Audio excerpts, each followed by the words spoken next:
Bismillahirrahmanirrahim. Assalamualaikum warahmatullahi wabarakatuh. Welcome back to my channel Senggan Traders. So untuk video kali ni macam biasa kita akan buat market outlook untuk kita punya Bursa Malaysia untuk minggu ke-39. Okay. So kita akan update kita punya index, kita punya counter kajian kita sebelum ni dan juga kita akan study counter-counter yang menarik untuk kita masukkan dalam kita punya watchlist. Dan teknik yang kita akan gunakan ialah smart money concept. Okay. So disclaimer siap-siap, kajian yang saya tunjukkan ini ialah saya punya personal opinion semata-mata. Tiada unsur buy call ataupun sell call. Okay, so let's go. Alright, so first kita tengok sikit kita punya index FVMK LCI. Okay, so untuk minggu ni nampak strong bearish movement. Sebab apa? First, kita nampak dia dah break dia punya support trend line. Okay, dan juga dia punya pattern lah. Kalau kita tengok pattern kat sini, pattern rising wedge. Okay, dia naik dengan compression dan dia pecah support dia dan dia cunam ke bawah. Alright. So sekarang kat mana kita punya next support? Okay, so support kita yang terdekat ialah dekat sini. Kita ada satu order block ataupun demand zone, kita panggil zone-zone support lah, yang mana bila price masuk dekat zone ni ada potensi untuk dia rebound. So kalau dekat atas ni memang tak ada lah. Sepanjang kenaikan dia hanya ada satu je order block. So berpotensi price akan turun sampai sini sebelum dia rebound, ataupun kalau dia buat kenaikan baru, dia akan berlaku demand yang baru dekat sini lah. Okay. Kenapa dia berhenti kat sini? Sebab kita ada satu order flow ataupun supply zone dekat sini. Okay. Kita punya major target sebenarnya dekat sini. Kalau dia punya movement bullish dia strong, at least boleh sampai lower high ataupun resistance dekat sini. Cumanya dia sangkut dekat supply zone ataupun order block, and then berlaku bearish punya pattern ataupun movement. So sekarang ni kita boleh expect dia akan sampai ke sini lah. Okay. So itu saja untuk setiap indeks ni yang saya nampak cantik. Properties masih lagi cantik. Construction, industrial product dah sampai dia punya resistance juga. Plantation masih lagi sideways. Energy pun dah sampai resistant. Utilities pun masih okey, masih lagi strong uptrend lah. Yang lain masih lagi slow. Teknologi dia memang start reversal tapi dia agak slow lah. Biasalah reversal ni memang dia take time sikit. Dan kalau dia turun ke bawah, kemungkinan dia akan rebound ke area sini. Okay. So, kalau dia naik terus tu, then kita target dekat kita punya major high kat sini. Okay. And then consumer tak ada apa sangat. Transportation masih lagi sideways. Communication tak ada apa. Healthcare pun tak nampak strong. Rate lagi lah. Tak ada apa-apa. Okay. So next to be kepada kita punya counter kajian kita sebelum ni. Okay, so kita ada list lah yang kita dah kaji. Yang pertama ialah MN Holding. So untuk MN Holding, Alhamdulillah cantik dia meneruskan kenaikan dia lepas dia dah masuk dalam kita punya order block ataupun demand zone dekat sini. Kita punya major target sebenarnya dekat sini. Dia punya high. Okay, dia set up reversal dan juga continuation. Okay, dah ada berlaku continuation kat sini. Maksudnya dia punya structure uptrend tu dah strong. So major support kita dekat 245, dah jauh. So sekarang kalau kita pakai risk reward ratio kita daripada zone ni, kita main kat loss bawah level support, dia dah lebih daripada 3. Okay. So biasanya kalau target saya target 2. Okay. 2 R and then 3R. Okay. So maximum TP kat sini. Biasanya dekat 3R kita dah boleh ambil partial TP. Okay. So dah boleh TP dulu sikit, ataupun kalau nak hold boleh target dekat major high kat sini. Yang penting selagi tak pecah 245, selagi tu masih okey lah. And then MCE Holding. So MCE Holding dalam 2 minggu ni dia berlaku kenaikan lepas dia dah masuk dalam kita punya zone dekat sini. Cumanya hari Jumaat tu berlaku gap down lah. Gap down yang nampak strong sikit kat sini. Cumanya selagi atas 1.66, selagi tu setup kita masih lagi valid. Okay. Jadi kita punya minor support lah. Kalau pakai major support, dia bawah lagi. Major support dia jauh dekat sini. Okay. Tapi kalau pecah yang atas ni pun kita ada satu lagi zone dan juga satu lagi zone yang kat bawah. So ada 2 lagi zone demand dia kalau pecah yang atas. Okay. Tapi based on trading plan, pecah 1.66 cabut dulu. And then kita monitor zone yang bawah ni pula lah. Kalau ada setup baru kita masuk balik. Maksudnya kalau ada confirmation, bullish engulfing ataupun bullish candle yang makan bearish candle. Okay. And then next E-frame. So untuk E-frame, dia buat pattern lama dia balik. Dia biasa dia akan pump, okay, and then dia slow turun bawah. Okay. Jadilah sama. Banyak kali dia buat. So kita harapkan at least dia boleh pump lagi. At least sampailah kita punya P1. And then IWCT, kita punya kajian dekat 30 minit. So Alhamdulillah, IWCT ni cantik lah. Kita punya kajian sedap kat sini lagi. Sebab time frame 30 minit nampak banyak sikit lah candle. Okay. So masa kali pertama dia masuk dekat kita punya supply zone, berlaku rejection, dia buat triangle pattern and then dia breakout. So supply zone 1 dah pecah, dia boleh padam. Yang kedua pun dah pecah. Dia sangkut dekat mana sekarang? Dekat last supply zone kat sini ataupun order block. So nampak rejection agak kuat sikit tapi tak apa. Selagi structure ni atas daripada 620, selagi tu dia berpotensi untuk sampai ke major target kita dekat 850. Okay. Sebabkan ni lower time frame, nampak banyak candle. So, kalau siapa yang pakai lower time frame yang selalu monitor, maybe emosi akan terganggu lah. Okay, sebab nampak dia turun macam ni kan. Tapi tak apa. Selagi sustain atas 620, selagi tu masih valid kita punya setup. Okay. Cuma kalau kita tengok based on risk reward ratio, kita punya PA tu kat sini. Okay, kalau kat bawah. And then maksimum dia sampai dah 6R. 6R ni banyak sangat lah sebenarnya. Okay. So macam saya cakap tadi, kalau dah sampai 3R, 4R dah boleh TP separuh. At least kita dah secure kita punya profit. Alright. Itu cara-cara untuk siapa yang rasa tak boleh nak kawal emosi dan tak rasa macam tak boleh nak hold lama, boleh pakai based on reward risk ratio. Okay. And then PTRB. So untuk PTRB, dia sebenarnya dia dah masuk dalam zone dia balik. Okay, kita main kajian kat sini. Dia dah makan minor support kat sini, dia dah sweep liquidity. Okay. Dia dah makan candle, bearish candle, dah ada confirmation. Dan dia dah naik lah. Cumanya kenaikan dia tak lepas dekat 56 ni. Dia punya target minimum dekat 575 tapi tak sampai. And then dia berlaku strong bearish movement dan dia gap down lah. Tapi gap down dia pun tak berjaya makan bawah daripada kita punya support kat sini. 465 dia tak berjaya close bawah. So basically masih valid lagi kita punya setup. Alright.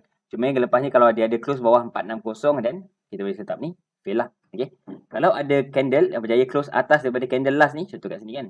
Dia close atas 490 dan kat situ ada confirmation yang baru. Maksudnya price bagi signal yang ada potensi untuk dia naik lagi. Alright. So ini kita continue untuk monitor dulu.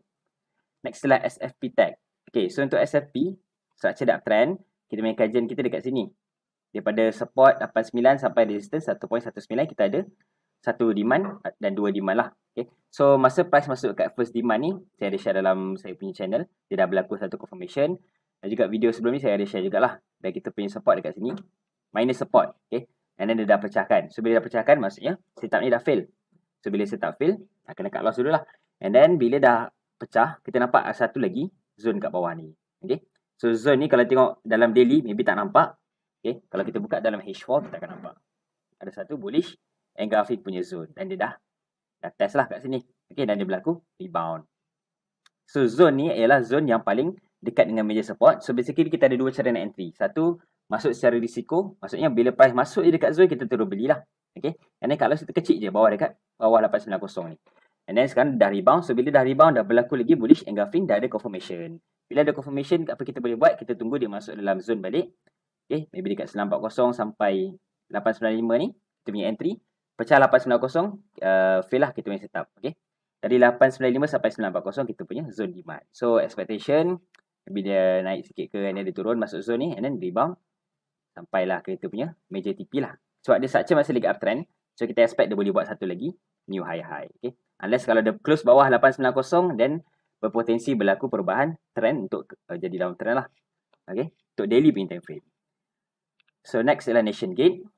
So untuk Nation Gate kita punya kajian ada dua demand zone, 1 dan 2.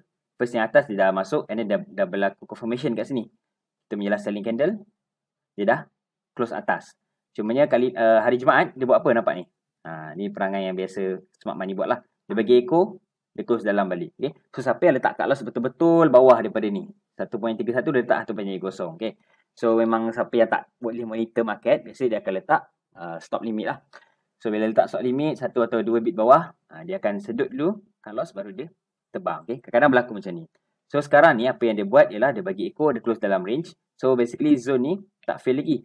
Melainkan kalau dia close bawah daripada zone ni barulah zone ni fail. And then kita boleh monitor kat bawah pula. So sekarang nak buat apa? Kita tunggu je dia close atas daripada last candle ni. 1.35. Kalau ada bullish engulfing ataupun dia close atas 1.35 dan ada satu confirmation yang baru, dan kita still boleh target dekat high. Okay. And then kalau dia pecah bawah, dan kita monitor kat bawah ni pula. Okay. Kat bawah ni last dia punya support lah. Ada satu lagi echo kat sini pun boleh juga. Siapa nak pakai. Okay. Cuma kalau dekat atas ni ada confirmation dan kita boleh cari entry juga. Okay. Next adalah Wayang. Okay, Wayang minggu ni hari Khamis dan Jumaat baru masuk dalam kita punya zone. Okay. So dah boleh set trading plan lah. And then kalau kita pecah 285 ni, fail kita punya setup. Okay. So kita punya risk ratio agak besar lah kat sini. Minimum sini. So dalam 3.05. Cantik lah risk ratio macam ni. Alright. Wayang anak, okay, dia follow mak je lah. Mak dia turun, anak dia pun turun sikit. Tapi tak apa, selagi atas 11 sen. Selagi atas 11 sen, kita boleh setup masih lagi valid. Next adalah Ewin.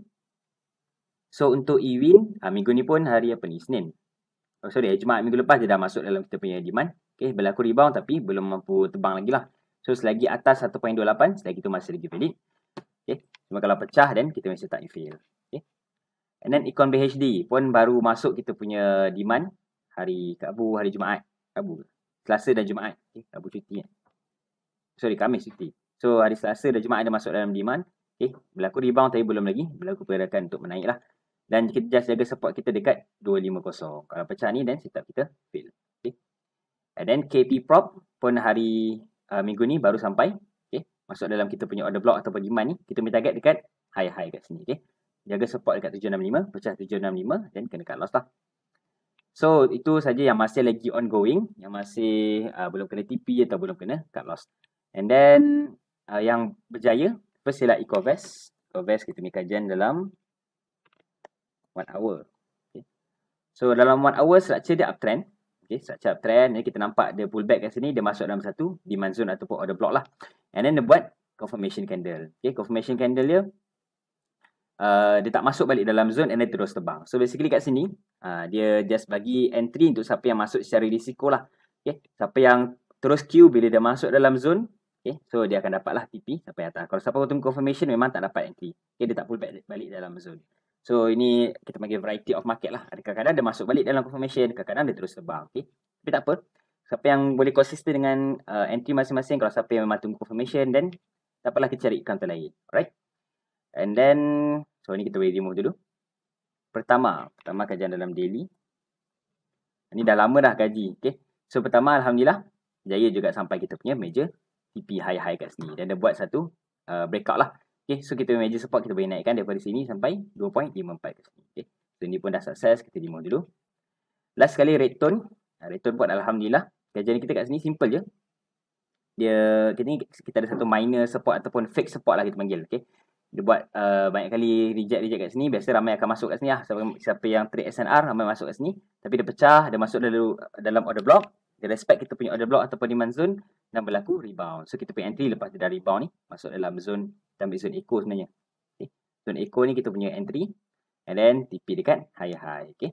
So salah satu sebab kenapa kita target always dekat high-high ni kita terus TP dulu. Sebab kadang-kadang dia akan buat fake breakout macam ni. Dia just bagi echo and then lepas tu intraday dia close dalam range balik. So kita tak nak lah. Kita tak tahu sama ada price akan breakout secara kita panggil valid breakout ataupun fake breakout. Okay.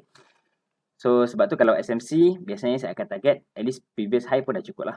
Okay. And then kalau dia breakout nak cari setup baru pun boleh. Ataupun kalau siapa yang style nak TP separuh pun boleh ikut style masing-masing. Okay. So ni pun dah sampai TP. Kita remove dulu. So untuk yang belum masuk dalam zone MRCB, okay, ini pun boleh monitor lah. Kalau siapa yang rasa tak ada counter kan, boleh monitor counter ni. Demand dia masih lagi fresh dekat 440 sampai 420. Pecah 420 then fail lah setup ni. And then Optimax pun belum lagi masuk dalam zone. Dia slow sikit. So ni view besar dia. Ni dia punya support yang mana dia dah makan dengan echo dan close dalam range balik. Dan kat sini ada satu zone order block dalam time frame kecil. 1 hour silap. 1 hour dia punya zone dekat sini. So bolehlah monitor. Tunggu masuk dalam zone. Minimum TP, ni TP major TP kita. Minimum TP kita boleh ambil previous high kat sini. Sini. Okay. So kalau based on risk reward ratio, TP. Ni dia punya. Kalau so 2.8 cantik jugalah risk reward ratio minimum. Okay. Kalau siapa yang rasa boleh tahan emosi, boleh target high-high dekat sini. Ini lagi cantik lah. 6R. Okay.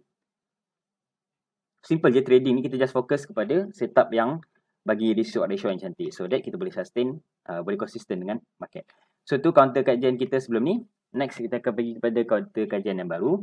So untuk minggu depan, kita tak banyak lah basically counter yang saya nampak berpotensi yang ada setup SMC. Okay. Untuk setup lain, kalau pakai teknik lain ada setup dan boleh follow. Cuma based on SMC yang saya nampak dan saya dapat kaji, ada 2 je counter yang baru. Pertama UEMS, ini based on lower time frame dekat H1. Okay. So based on 1 hour punya major support dekat sini 650 dan major resistance dekat 940. Okay. So sekarang ni apa yang berlaku ialah kita ada satu fake support dia dah makan. Okay, and ada rebound tapi gagal. Dan dia turun bawah lagi. Kat sini kita ada satu demand zone sebenarnya. Kalau pakai, ni dah. Okay. Dia test, dia rebound tapi fail. Ini apa yang dia buat sekarang? Boleh nampak kat sini kita punya support dia makan dengan echo kali pertama, dan kali kedua dia makan dengan echo. And then ada berlaku confirmation candle. Tunjuk jap. Kat sini kita punya last selling candle. Sebab apa? Sebab harga paling bawah. Walaupun dia bull candle, tapi sebab harga dia paling bawah, so kita panggil sebagai last selling candle lah. Dan lepas tu telah ada bullish engulfing kat sini. Price telah close atas daripada last selling candle. So kita ada confirmation. Bila ada confirmation, kita boleh cari entry lah. Ini kita punya zone. So best sebab apa? Sebab dia punya risiko kecil je. Okay, dalam 2%, TP major high dekat dalam 12%. Okay lah, reward risk ratio kita 5.25. Ini satu setup yang bagi saya low risk, high reward. Okay. So, tapi sebab dia lower time frame, so kena ingat bila setup lower time frame, dia punya risiko lebih tinggi sikit berbanding dengan bigger time frame. Sebab bigger time frame tu direction. Lower time frame ni kadang-kadang dia banyak manipulate lah. Okay. Tapi bila ada setup, boleh bismillah, boleh cari entry. So, ni saya punya trading plan. Boleh ikut tadi plan masing-masing. And then, micro MB dalam daily punya chart. So, kalau kita major structure, okay, micro MB ni, dia uptrend. Okay, and then turun buat downtrend balik. And then sekarang ni berlaku perubahan trend lah. Kalau kita tengok kat sini, dia buat lower low, lower high, lower low, lower high, lower low. Dan lower high ni telah di break ke atas. Okay. So, kita ada satu trading range daripada support ke resistance. Price dah pull back sampai major support balik and then berlaku rebound. Okay. So, sekarang ni sebenarnya kita trade minor structure lah. Kalau nak target major structure, kita target dekat higher high dekat sini, 315. Tapi based on minor structure, kita ada satu setup. Yang mana kat sini ada satu fixed support. Price dah makan fixed support ni, dah masuk dalam satu demand zone dekat sini. And berlaku satu rebound. Okay. So, dah ada confirmation candle. Ni last selling candle kita. So, ni confirmation candle kita. So, kita harapkan dia boleh pull back. Masuk dekat sini. So, ni. And then kita TP dekat. At least 255 TP 1 kita. Ada kurang macam ni lah. TP 1. So, risk ratio betul-betul 2. Kalau siapa yang rasa boleh pergi jauh, nak target dekat sini pun boleh. 315 tadi. Major, high dekat major structure. Okay. So, apa beza major structure dengan minor structure? Major structure ni dia point yang mana dia membentuk major lower low, major high. Okay. Kalau ni dia just minor je. Minor high, minor low. Dia dalam range. Daripada range kita support ke resistance, dia main-main dekat dalam ni. Ini kita panggil sebagai minor structure. Tapi yang ni kita panggil sebagai major structure. Okay. So, satu lagi, bila trade minor structure pun risiko dia lebih besar sikit lah berbanding major structure. Okay. So, ni minimum trading plan. So, kalau dia terus terbang, then tak ada rezeki lah. Right. So, kita harapkan dia boleh pull back dulu. Sebab kalau kita masuk dekat atas, contoh kita masuk terus, kita punya risiko kita besar. Sebab support sekarang kita dekat 20 sen. Okay. And then kalau kita target TP ni, memang sangat-sangat tak berbaloi lah. Kalau TP sini pun, baru dapat 2 risk ratio. Tapi kena TP kat atas. Kena kawal lah emosi. Okay, untuk hold. Kalau siapa yang tak dapat, rasa tak boleh nak kawal emosi, nak hold lama-lama, then tak sesuai lah. Okay. So, apa yang kita boleh buat, kita bersabar, tunggu dia masuk dalam demand zone. Alright. So, ni saja. Dua sahaja counter yang baru yang ada dalam kita punya kajian. Okay. So, saya harap video ni bermanfaat untuk semua. Kita jumpa lagi dalam video akan datang. Assalamualaikum warahmatullahi wabarakatuh.